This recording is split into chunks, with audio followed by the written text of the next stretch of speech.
ప్రస్తుత ప్రపంచంలో ప్రతి సంస్థ కూడా ఇతర సంస్థల నుంచి ఎంతో కొంత కాంపిటీషన్ అయితే తప్పనిసరిగా ఉంటుందండి. ఇన్సూరెన్స్ కంపెనీస్ కావచ్చు, బ్యాంక్స్ కావచ్చు, ఎడ్యుకేషన్ ఇన్స్టిట్యూషన్స్ కావచ్చు, లేదా ట్రాన్స్పోర్ట్ కంపెనీస్ కావచ్చు, ఏదైనా సరే అనమాట.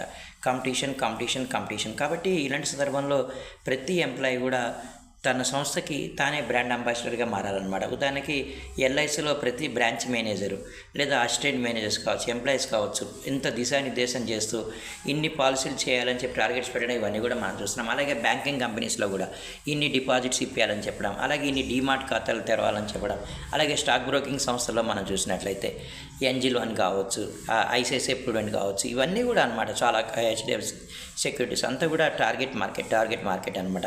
అంటే పనిచేసే ఉద్యోగులు కూడా మార్కెటింగ్ తత్వాన్ని అవలంబించుకోవాల్సినటువంటి అవసరం ఎంతైనా ఉందని చెప్పి నేను పదే చెప్తున్నాను. ఎందుకంటే ఇది సోషల్ మీడియా యుగం.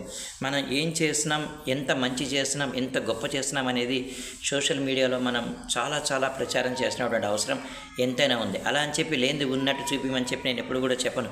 కాకపోతే ప్రతి అధ్యాపకుడే కావచ్చు, ప్రతి ఎంప్లాయే కావచ్చు, తప్పనిసరిగా మార్కెటింగ్ తత్వాన్ని అవలంబించుకుంటేనే సంస్థలు అనేవి మనుగడ సాధించగలుగుతాయి అన్నమాట.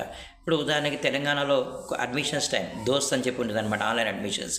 దీనికోసం గాను మనం పనిచేసే సంస్థ ఏదైతే ఉందో ఆ సంస్థ యొక్క గొప్పతనాన్ని, ఆ సంస్థలో ఉన్నటువంటి మీలాంటి గొప్ప టీచర్లు అండి, మీరు మహానుభావులు, ఇంత నాలెడ్జ్ ఉంది, ఎంతోమందిని మీరు ప్రభావితం చేయగలుగుతారు.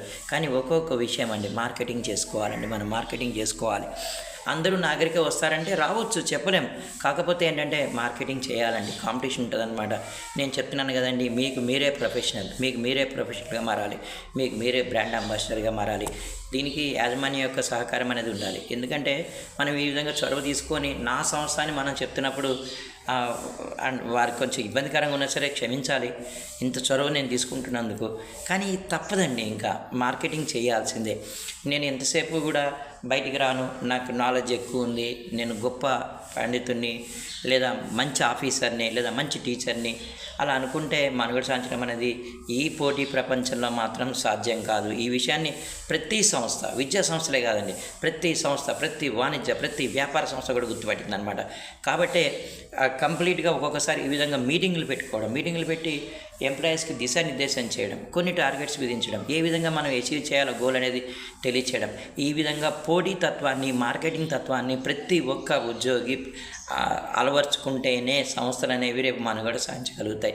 అంటే సంస్థలకు వచ్చిన ముప్పు అంటూ ఏముండదు. అంటే పనిచేసే ఉద్యోగస్తులు ఉంటారు చూడండి, ఈ సంస్థ నాది అనుకొని మనం కృషి చేసేట్లయితే తప్పనిసరిగా మనం టార్గెట్స్ అనేవి అచీవ్ చేయగలుగుతామండి.